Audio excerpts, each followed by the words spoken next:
Welcome to Big Tent USA. My name is Kitty Douglas, and I'm so excited to welcome you all to Big Tent. At Big Tent USA, we put democracy above partisanship. We are a national women-led coalition dedicated to protecting democracy, women's reproductive rights, and our children and grandchildren's future through education and civic engagement. Anne Applebaum is a staff writer for The Atlantic and author of the best-selling 2020 book, Twilight of Democracy, The Seductive Lure of Authoritarianism, and the soon-to-be-released must-buy Autocracy, Inc., which is coming out in July. Applebaum is a senior fellow at the Johns Hopkins University School of Advanced Internal Studies and the SNF Agora Institute, where she co-directs ARENA, a program on disinformation in 21st century propaganda. Katie Couric is an award-winning journalist and the #1 New York Times best-selling author. The #1, Katie, not a #1, the #1. No, A is right. A, I know. There are many #1 New York Times best-selling authors, but thank you, Kitty, for saying that. You know, throw that adjective in.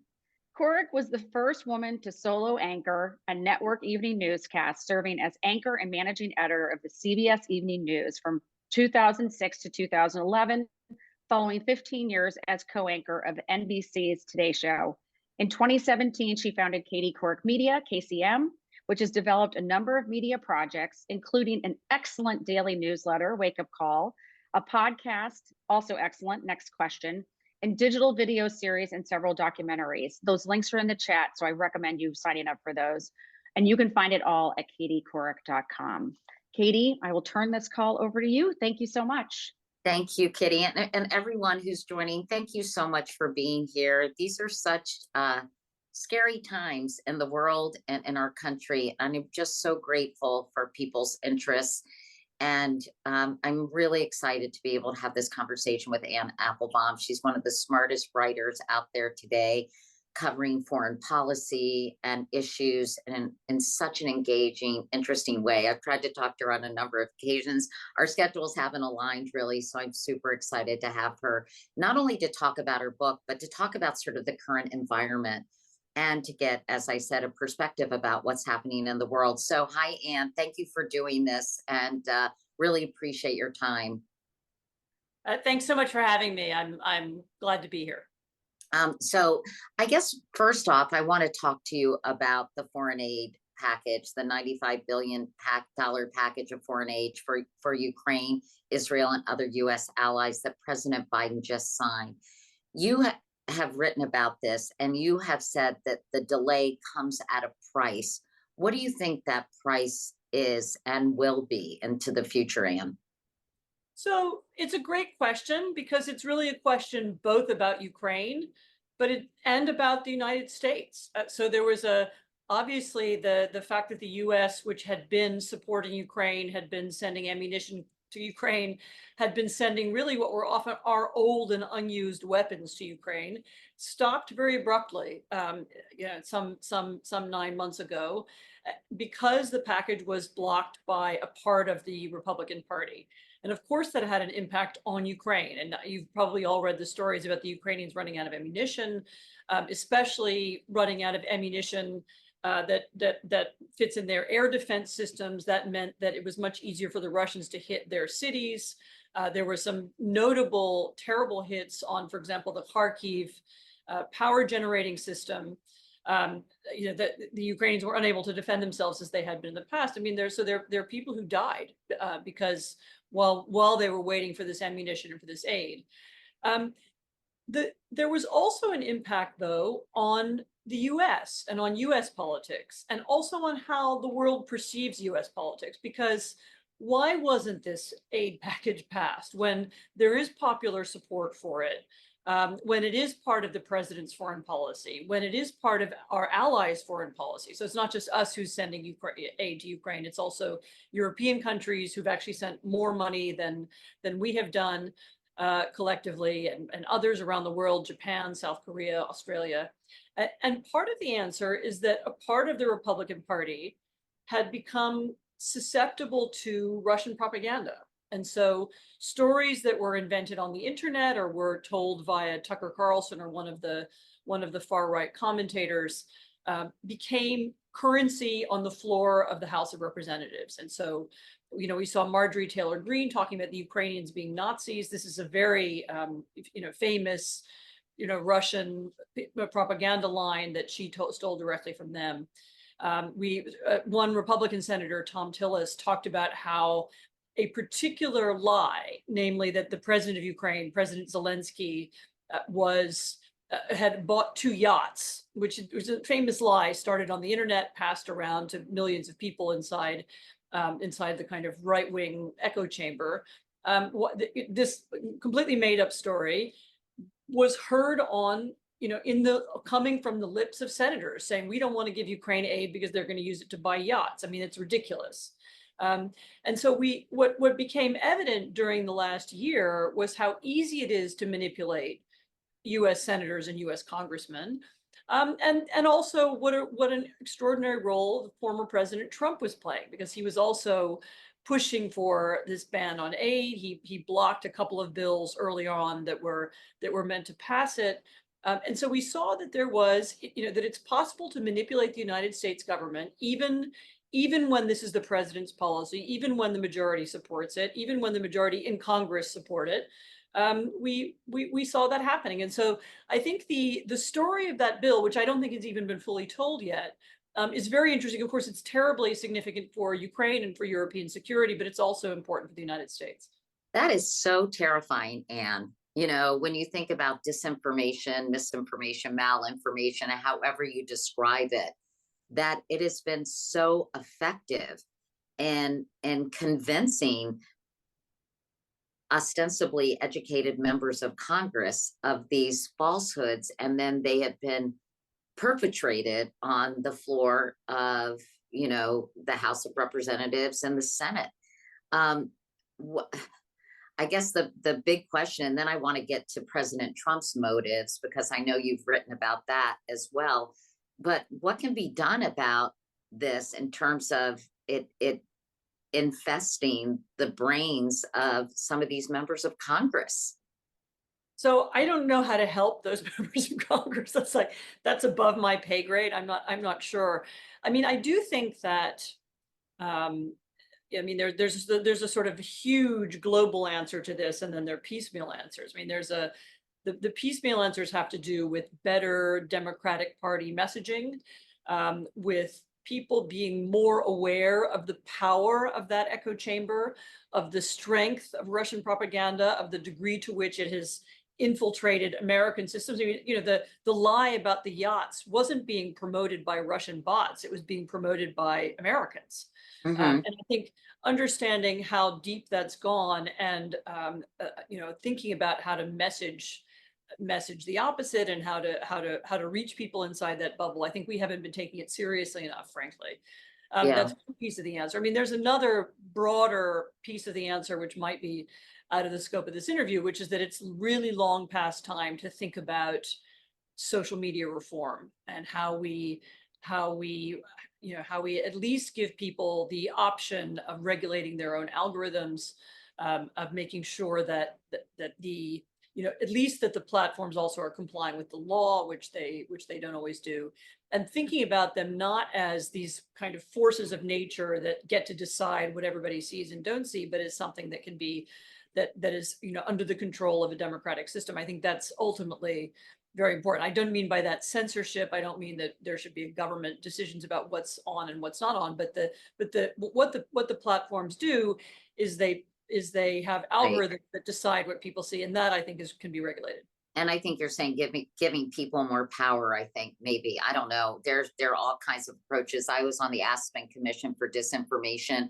The first thing you need is transparency about how these companies work, and invite academic experts in so they can actually see how they operate, and then can address some of these issues. Also, Jonathan Haidt wrote this book, The Anxious Generation. I highly recommend it. I interviewed him for my podcast this week. It's a really important book about what social media is doing to young people, especially teenage girls. So I highly recommend it. So there's a whole myriad of reasons why we have reached a tipping point. And I think what you're talking about, Anne, is yet another example of how it's really affecting governments. I wanted to ask you quickly about President Trump's, you say his desire to block aid to Ukraine is a little bit mysterious. What is the larger strategy? It's not just isolationism. I mean, why do you think, what is his game plan here? So I don't think it's correct to describe Trump as an isolationist. I think he has a vision of American involvement in the world. It's just very different from what we are used to thinking of, what we've lived through for the last, half century or more. He thinks of America being involved in the world as a way to help him. So help himself, help business people who are close to him.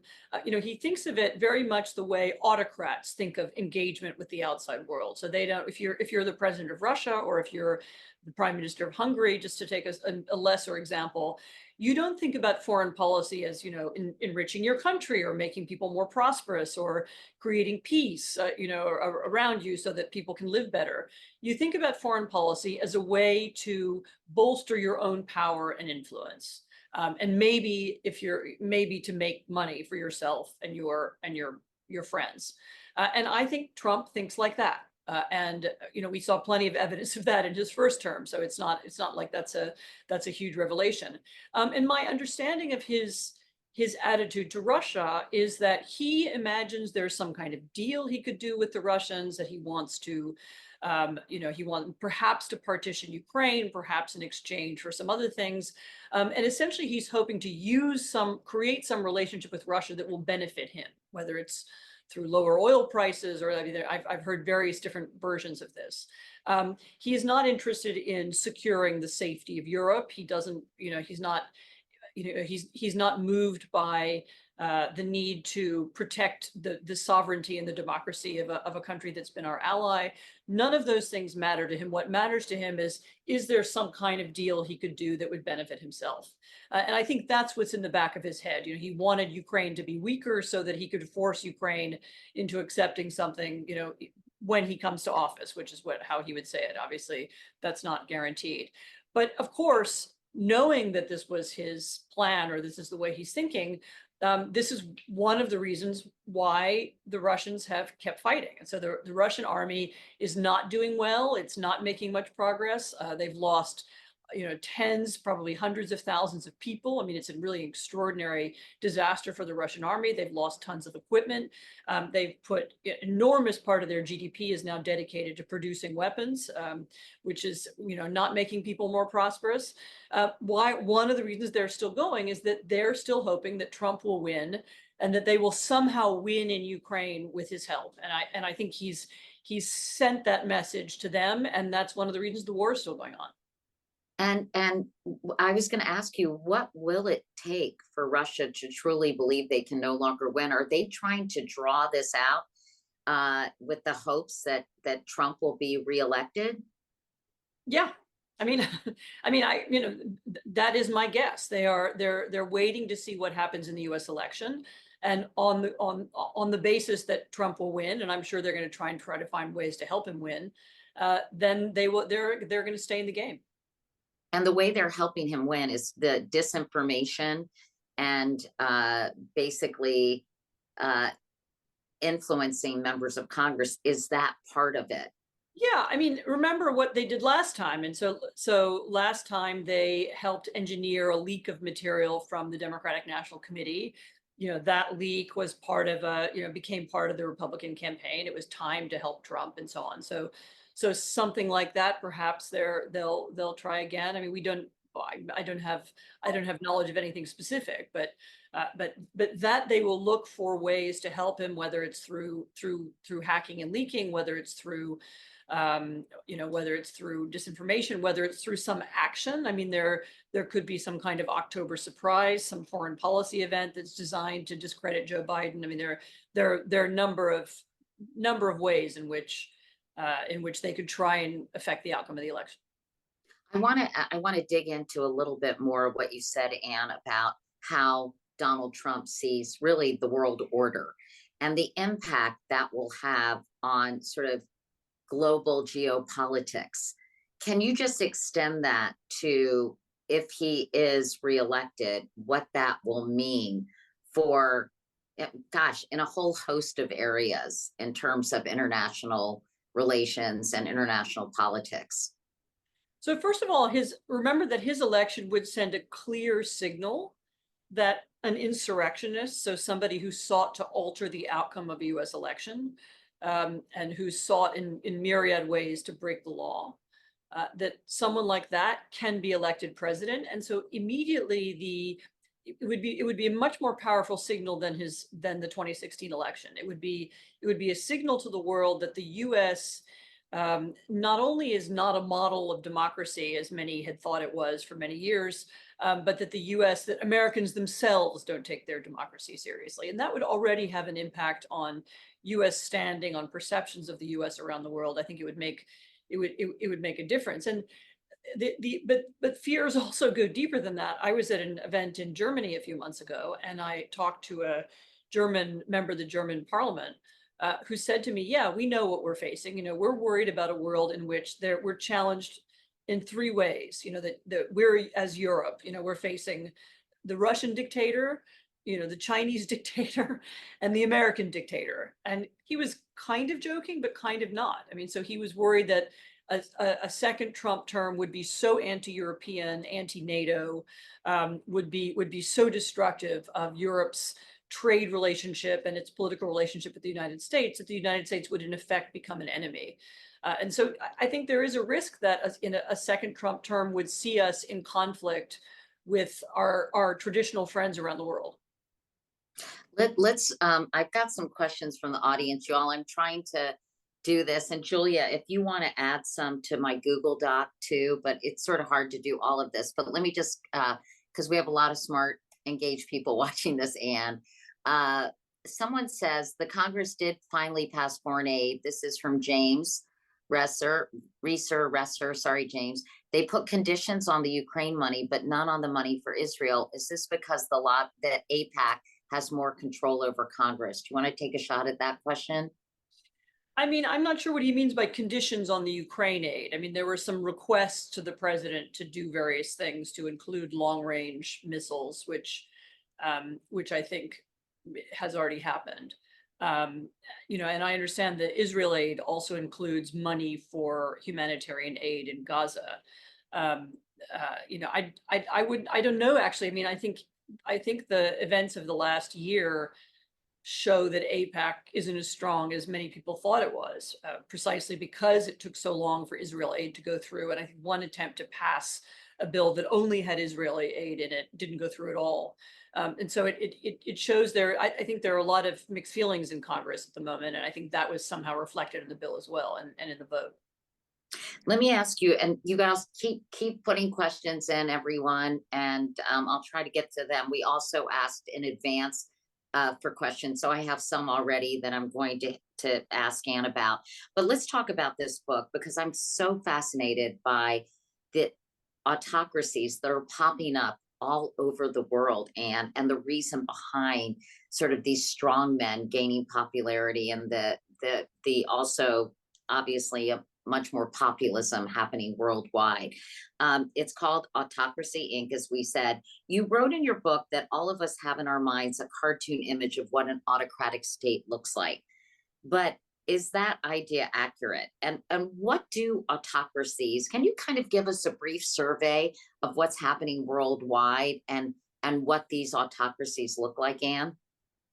So my book is not, it's not about the general phenomenon of democratic breakdown. I wrote a previous book that was more focused on that. This is really about the most powerful and most dedicated dictatorships. So Russia, China, Iran, North Korea, Venezuela, Belarus, Nicaragua, Cuba. And it looks at the ways in which they work together. And so this world we were just talking about before, this transactional world of dictators helping one another, whether it's in the field of financial transactions and money laundering, or whether it's in the field of information laundering, as we were discussing before, the use of promoting the ideas of autocracy around the world. They work together where they're not a bloc, and they're not an alliance.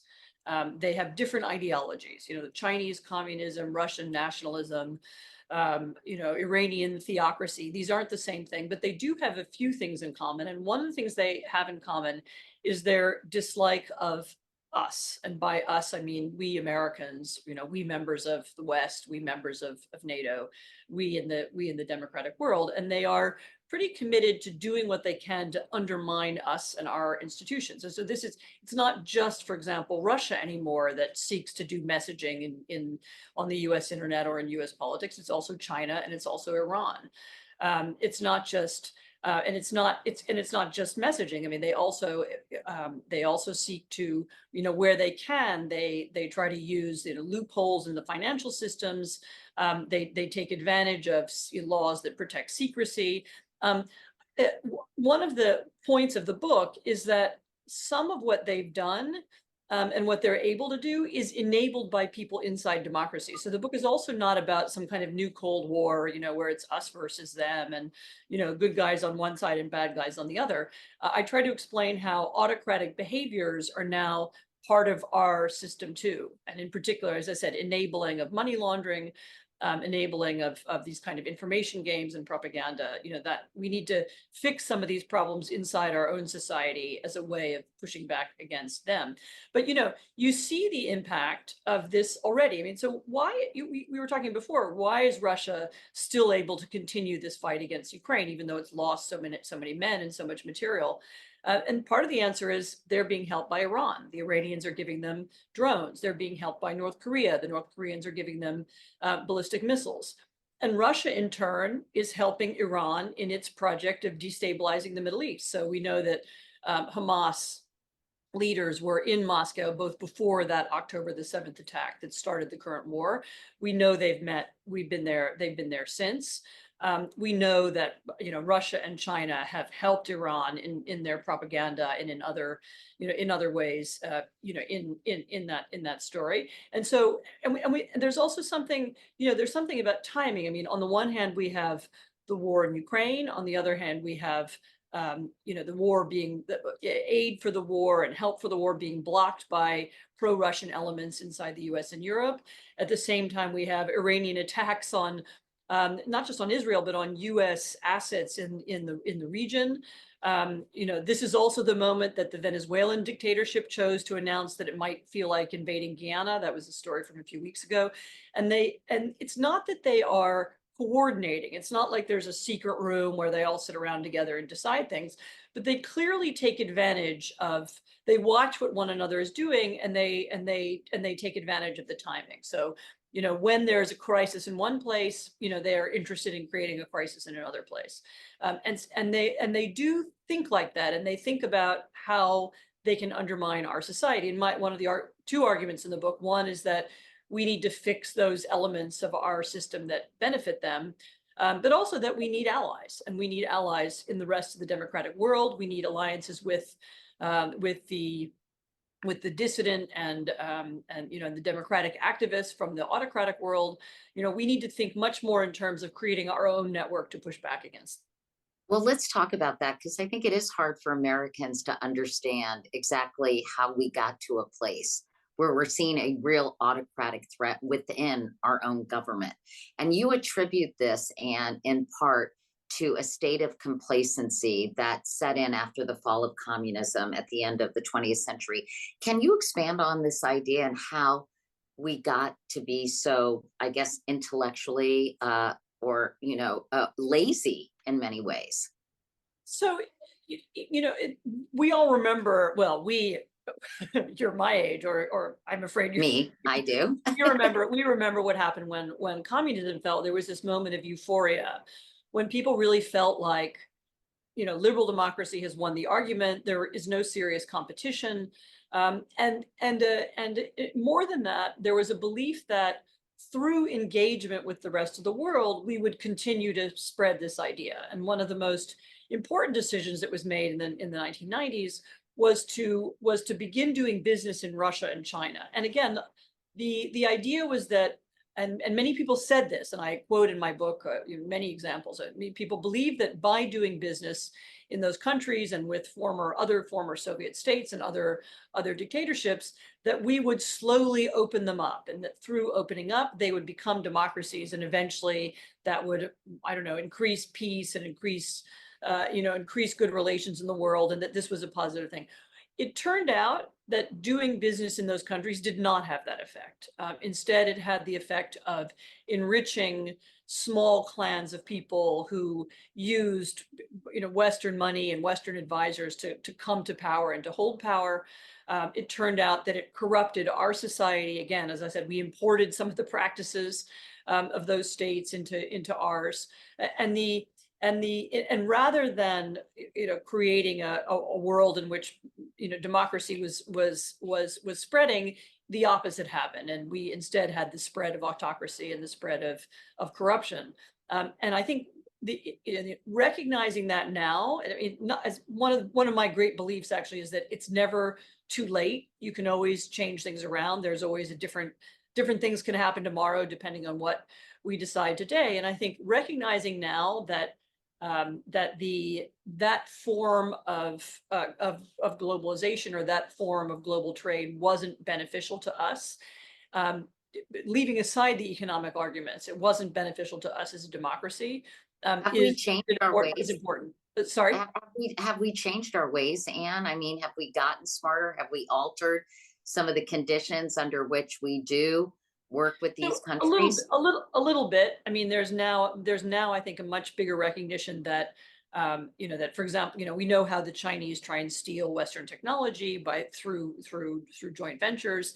I think there's a greater understanding of what technology transfer means. I think there's a deeper understanding of the need to compete now, economically, especially with China, in terms of information and other things with Russia. I mean, I think the invasion of Ukraine in 2022 did do something that the invasion of Ukraine in 2014 didn't do, which was it served as a kind of wake-up call, right? So Russia isn't just another normal European country, maybe a little more screwed up, maybe a little bit less democratic. It's actually a predator state that wants to undermine its neighbors and seeks to affect US politics. And I think that recognition is finally seeping through, and you can see, it's almost like watching this kind of huge super tanker change, but you can see the US as well as Germany, as well as other European countries and others beginning to adjust to that new reality. But I mean, we aren't really fully there yet, but we're heading in that direction. I wanted to ask you about President Trump's meeting with Hungarian Prime Minister Viktor Orban, the conservative populist who's become something of an icon for championing what he calls a liberal democracy. Do you see similarities between what Orban has done in Hungary and what appears to be former President Trump's behavior in our country? I do, and I mean, one of the oddest developments of the 21st century has to be the idea that a minor dictator from a 10 million person country in Europe, which has pretty weak economy and high levels of emigration, not immigration, but emigration, people leaving, has become some kind of model for US governors and maybe for a former American president. I mean, ironically, the real similarity between Viktor Orban and Donald Trump is not that kind of populist rhetoric, or not merely the populist rhetoric that Orban uses. He talks about immigration as a threat to Hungarian identity. He talks about, he wages a kind of battle against what he would call LGBT ideology. It's not just that he does that. It's also that he uses those issues as a kind of veil or a shield to disguise what he's really doing. What he's really doing as the Prime Minister of Hungary is an extraordinary series of corrupt deals with Russia and China and even Iran. And there's before joining this conversation, I was part of another conversation in which we were talking about a nuclear investment that the Russians have made in Budapest, and the way in which the money for that investment has been used to support Viktor Orban's political party. It's been used to enrich various oligarchs and companies who are close to Viktor Orban. And so the money from the autocratic world is essentially funding Orban and people around him. And that, I think, might be the Trump plan. I mean, that's we saw moments in, again, his first term when we were close to this model, and I think in the second term we would be much closer to it, because I think that the people who would be around Trump in the second term would not be, patriotic former generals, of the kind who served once before, but I think would be quite a different breed. And I'm curious what even the meeting signals to the rest of the world when Donald Trump is getting cozy with Viktor Orban. What is he saying, and what do our allies think of this? So they see it as, Trump preparing to be anti-European and anti-NATO. They see him as somebody who would be a transactional leader in the world, not somebody who stands for any kind of values, not somebody who acts in the interest of the United States, but somebody who acts in the interest of himself, because everybody in Europe knows that that's what Viktor Orban does. I mean, most people aren't fooled by his rhetoric. They know that the rhetoric hides a profound corruption both inside the country and in its relationships with the autocratic world. And when they see Trump aligning himself with Orban, they think, okay, that's what kind of president he's going to be. And in fact, someone in the chat mentioned about, there are a lot of world leaders who are visiting Trump in Florida, in Mar-a-Lago. Former British I guess the former president hosted British Foreign Secretary David Cameron, Viktor Orban. He also spoke recently with Prince Mohammed bin Salman of Saudi Arabia. Is this just part of his plan to kind of cobble together this group of people who can help fuel this desire to be more transactional? Or what do you make of this assortment of Some of it people? is, just to be clear. So I know, for example, that David Cameron went to see Trump really in order to persuade him to lift the block on aid to Ukraine. So some of this Are is legitimate. so some of this is a reflection of the fact that because people came to understand that it was Trump's influence on Congress that was preventing the money from being passed. And that meant a lot of people thought, okay, we better go and see Trump. And I know that was David Cameron's argument. And I think that was, I think the Polish president went to see him too. And I think that was the same idea.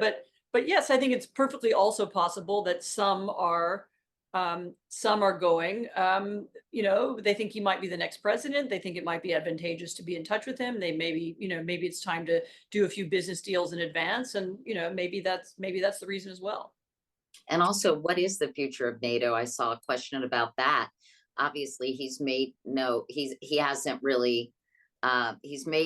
secret of his disdain for NATO and countries not paying their fair share. What do you think will happen if he's reelected? So it's very hard for me to predict. He certainly made a lot of noise about not supporting NATO. And you have to understand that NATO is, of course, it's a treaty. And, of course, we've signed it and other nations have signed it. And the treaty promises that in the case of attack, all the members will come to defend. It doesn't say how they'll do it or when they'll do it, but in theory, they're meant to come to defend the country that is attacked. And the difficulty with the treaty is that it's also it's a form of deterrence. It's this kind of psychological game. So, right. So it's not just that we've signed it, it's that the Russians believe it. In other words, they believe that the United States really would come to the aid of Latvia if Latvia were attacked, or it would come to the aid of Germany if Germany were attacked. And the fear is that in a second Trump term, that psychological deterrence would die or would disappear, because all Trump has to do is tweet something or say, I won't help the Latvians if they get in trouble. And that's the end of the deterrent effect. And the fear is that it could lead to, a much more likely invasion or intervention.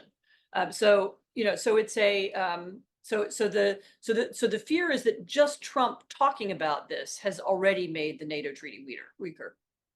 And someone's asking about, well, actually, a lot of people are asking about TikTok and what you think of the potential US ban of TikTok. It is not purchased by a US company, I guess, within a year, right?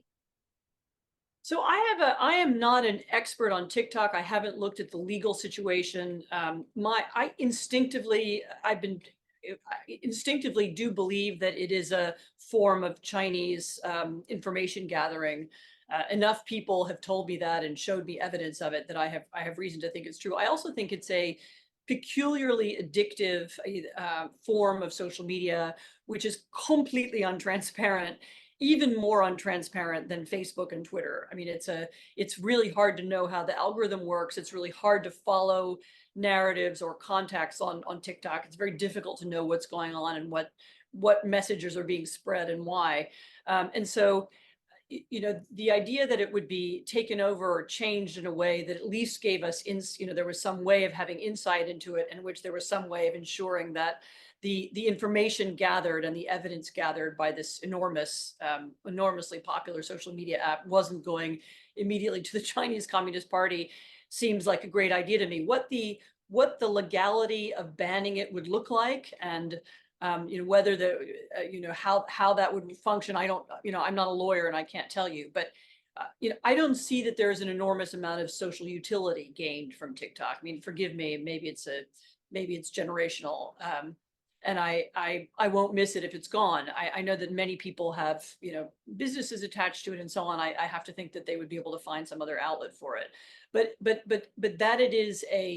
that it functions to help the Chinese get information about the United States, and that it is untransparent, I am certain. What, in your opinion, is the best way to counter the pseudo-populism of authoritarian regimes? You kind of mentioned early on that we have to come up with some kind of way to counter this disinformation and these arguments, these specious arguments. So what else can be done?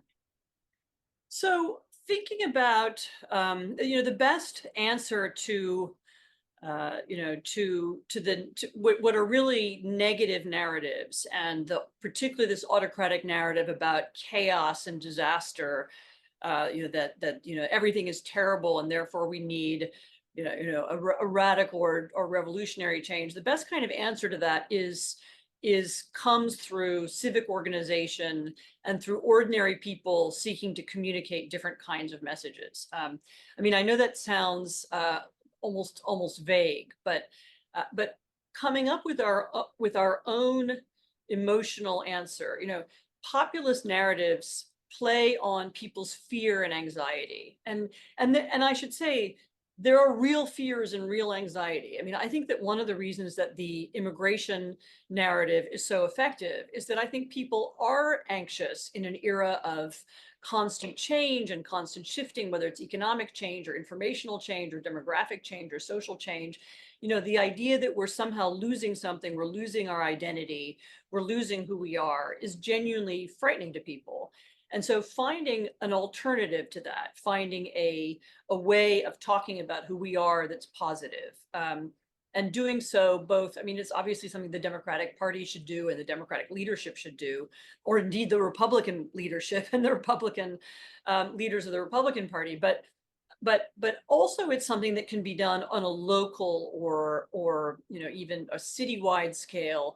I mean, thinking about ways of bringing people together to talk about what we can do to create positive change, changing the arguments away from these kind of vapid culture wars and getting people to focus instead on healthcare, education, the things that really affect people's lives and can make them better. I mean, the more we can have real conversations that are based in reality and in genuine problems that have real solutions, and the more we can get away from these kind of existential cultural arguments about identity and so on, the better off we'll be. And I think that's something that you can think about even as a person who's not in politics, or as a person who doesn't live in Washington, or I think you can think about how to do that in your own community in lots of creative ways. I mean, events like this organized so that people can come together and discuss bigger issues, in this kind of forum, I think also have that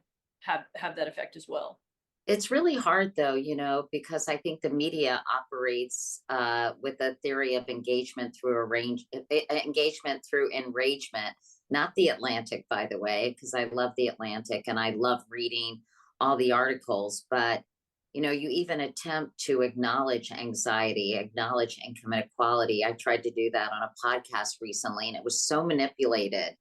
I was trying to do the connection between massive income inequality and class resentment and anti-intellectualism and anti-elitism, which leads to anti-science. Anyway, I was trying to draw this argument, but everything it's so reductive, and it is positioned in a way to win converts on one side or the other of the table, mostly on the right side. So it's very, very hard to have these nuanced conversations. Yeah, and no, nuance is very difficult. And just having the time to think through issues is difficult. I mean, in a way, there's a way in which Twitter, although probably most people in America aren't on Twitter, has They're set, not. It's a very small percentage, and it's I a very think even small percentage. since But Elon Musk took over. yeah, and it's exactly, and it's been sinking, but it nevertheless has a way that way of engaging does affect all of us, because it affects so many people who then go on to write news stories and make programs. But it's also just that the impact of social media, has got people used to a certain kind of messaging. People are Hmm. looking for emotions. They're looking for, angry messages that make them feel, attached to one person or against another person. They're used now to taking clips and snippets out of context, and making them into news stories. I mean, some of this isn't new. Some of this dates back to television. I mean, it's not just social media. But all of us have become used to that form of communication, as opposed to conversations in which different points of view are exchanged, and there's time to sort out different issues. And that's again something that I think people can take responsibility for doing in their community or in their towns. It's not Yeah, it's a finding ways to create public debate and finding ways to talk to a wide range of people. That's really something anybody can do. I agree. Someone asked in the chat, how do Christian nationalists fit in with this idea of an American autocrat? So Christian nationalist is a wide term. I mean, encompassing a lot of people, but there is clearly now a part of what, not all of, but a part of the evangelical community that now does identify Trump as some kind of would-be autocrat, and which does also identify its own interests with autocracies around the world. I mean, I think it's a strange and false identification. I am surrounded by many Christians and many close friends who are Catholics. And when I hear them talk about what religion means to them and brings to them, I don't hear the language of autocracy and dictatorship. And so I think of Christian nationalism really more as a political movement than a religious movement. But it is clear that there's a piece of the community that has now fallen into that, is now part of that echo chamber, and sees its own experience reflected there. I wanted to ask you this question because it's so timely. My husband's in the other room listening to the audio of the Supreme Court hearing on the Trump immunity case. So how will that decision impact the possibility of an autocracy in our own country? This idea that, I was listening to both sides of the debate last night, but this idea that a president is above the law. On the other hand, you don't want these specious cases, lobbed against the president. I don't know. What do you think about that? So when George Washington decided that he didn't want to be king, he set the standard of the American presidency, which is that the American president is not a king. He's not a hereditary monarch. He's someone who is part of our legal system and subject to it. And so I'm very much against the idea that the president should be somehow automatically immune from everything just because he was the president, or particularly, when he's not president anymore, that he's somehow above the law. And that that, making a decision that was allowing the president or ex-president to be treated that way would, I think, set up a world in which the president or ex-president can act in any way that he wants. He's not bound by the Constitution. He's not bound by any kind of morality. And then we would be living in the world of, Saudi Arabia or Russia or China, where it's what the president says is the law, where we have rule by law instead of rule of law. So the president decides what the law is. And I would hope that our Supreme Court wouldn't allow that. I mean, I'm sure there is an argument that says that presidents shouldn't be sued for policy decisions. And so obviously we don't want there to be a circumstance where, I don't know, the president decides to raise taxes, and when he leaves office, somebody sues him for raising taxes. I mean, that kind of thing has to be dismissed as frivolous. But the idea that somehow an ex-president can't be tried for anything, murdering his wife or hitting somebody, drunk driving, is so outrageous that I do hope the Supreme Court will see through it very quickly. What do you think, though? I mean, any idea how the Supreme Court is going to rule on this critically important issue? I have no way of predicting what the Supreme Court will do. I'm sorry. Yeah, no, I'm going to be watching CNN as soon as we're done with this conversation to hear what they're saying and get a better sense of it. We got a lot of questions about this, and it's something that I've been asking myself. Is there a strategy to break through to MAGA supporters when you talk about this really radical shift in the world order that has existed since the end of World War II that might happen if, in fact, Donald Trump is reelected? Why isn't this being received with some degree of alarm? And that's again a deeper story about echo chambers, about what people believe. I mean, I do, as I understand, a lot of Trump's supporters do believe that they're on the side of democracy, right? So they've accepted the lie that the 2020 election was stolen, despite the lack of evidence. They believe that they're therefore somehow defending democracy by defending Donald Trump. I mean, I don't want to. It's not that there's a it's not like they've caught some disease, or they're all, I mean, they're living in a world where they're surrounded by information that's constantly reinforcing the view that they're the ones who are right. They're fighting whatever they would characterize it, the radical left or the Marxists or the kids' universities or whatever they think the enemy is, and they imagine Donald Trump to be their champion. And that's why, as I said, the best counter arguments are arguments that return all of us to reality, roads, schools, jobs, things you encounter in your daily life. The more we can argue about real issues, and the less we're caught up in these polarizing culture wars, the better off we'll be. I'm hoping that as the election picks up, I'm hoping that there will be enough politicians who want that and who are willing to push the arguments in those directions, that we can get some kind of shift in the conversation. Are you optimistic about that? It doesn't seem there have been any people who have been particularly outspoken from the Republican Party. And when they are, people like Adam Kinzinger or Liz Cheney, they are roundly ostracized, marginalized, and voted out of office in many cases.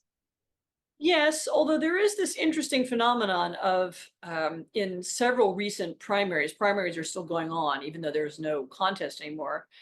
Nikki Haley dropped out, and yet people are still voting for her.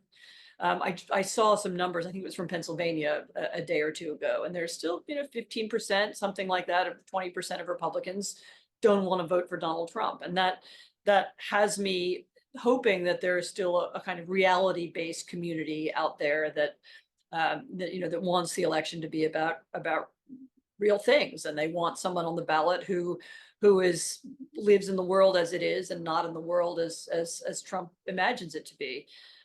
Again, I think it's also really important not to tar the whole Republican Party as being all pro-Trump or all one way or the other. I think there are nuances inside the group, and I think there are people who can be won over, and I hope that's what the campaign will do.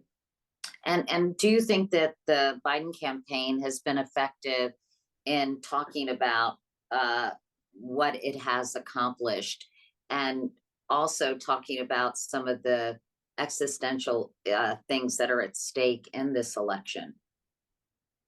I don't think they've been particularly effective so far.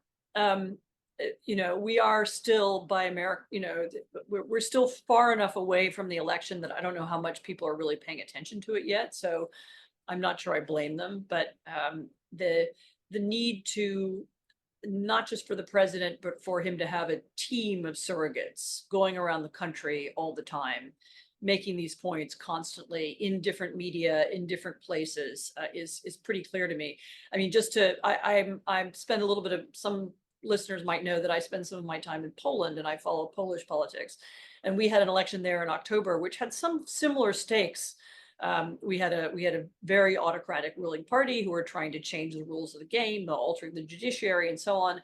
And a Democratic coalition won, and they won partly by campaigning everywhere. And they went, the leader of the opposition went round and around the country. He went to big cities, small towns, villages, countryside, city, and he did it. He sort of traveled and traveled and traveled for 6 months. And obviously Joe Biden can't do that, not least just because he's the president and he's got other stuff to do. But I'm hoping that the campaign will eventually do that, because it's expecting people, just because you've said something on CNN, or just because, you made a comment at a press conference, that doesn't mean people have heard it.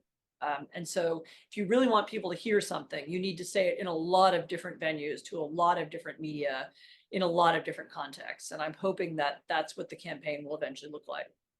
Rhonda just commented, might there be too much hand wringing about persuading MAGA voters? At this stage, the candidates are known quantities. So for the most part, people know who they will support. Shouldn't there be more focus on driving turnout? That's, I think, a very good question. I'm not sure it's really in Anne's purview. We're kind of asking her to be a political strategist at this No, point. I mean, absolutely. I mean, but they are the same, the mobilization is also requires some of the same things. It's getting people to focus on what's important. And again, it's making sure that messages are heard in many, many different places. I don't think those necessarily have to be different projects. And by the way, as I said, I know that I'm sure there's a part of the Republican Party that you can't talk to anymore, but I'm sure there are also Republicans you can talk to, and talking to them and getting some of them to participate in the campaign and reaching out to them explicitly and is also something different. But then again, the Polish election in October was won partly through very high turnout, and that we had a 75% turnout, which was a record. In the cities, it was 85%. And I have a friend who lives in a neighborhood in Warsaw where it was 92%. So people were really, really, really wanted to vote. And that made a difference. That affected that changed the nature of the whole election. Also meant, interesting, that all the polling had been wrong, because the polling was based on past turnout. And when there was this huge surge in turnout, it changed the result. I think there are a lot of people who are very concerned about young voters, particularly given what is happening in Israel and in Gaza since October 7th, and that these young people won't vote at all because they're angry about US policy. And we've seen these protests erupting in campuses all over the country, and that they will sort of say a pox on both their houses. How concerned are you about that, Anne? It's very hard for me to gauge the numbers. Remember that the number of people who are protesting on campuses, the ones that you see on TV, is very, very, very, very small. And they're actually not representative on either side, actually, whichever side of the protest they're on. They're not representative of young people in America or young people everywhere. And so it's, I don't know that making a judgment based on what they do is very useful. Of course, I do hope that, Biden finds a way to reach out to those communities to explain his policy, which is, I think, more nuanced than it's usually given credit for. And I also hope that this horrific tragedy in Gaza, ends soon, both because both for the sake of our election, but even more for the sake of people in Gaza. It's gone on too long. I think, unfortunately, I wanted to ask you about RFK, but I think we actually have to wrap up because I'm really interested in what his the third party candidacy will mean. Maybe we can do that as a separate Big Tent conversation. And thank you so much for your time. Thank you for your incredible reporting. And most of all, thank you for your insight that everything you write is really infused with. As a reader, I really appreciate it. And I think everyone joining us really appreciates it as well. So thank you, Anne, for making the time for us. Thank you so much. And thank you for your excellent questions. I so appreciate your time as well. And I'm really happy to speak to this community. And I hope everybody's going to go out and participate and get out the vote. So thank you. Thanks, Anne. And we hope you'll come back after your book comes out in July. Everyone get it. Maybe we'll do a book club, have Katie come back, continue this conversation. I hope you can see all the hands and hearts that are coming up. We'll be the smartest book club. We'll be the smartest book club in the country, Kitty. You bet. The #1 best-selling book.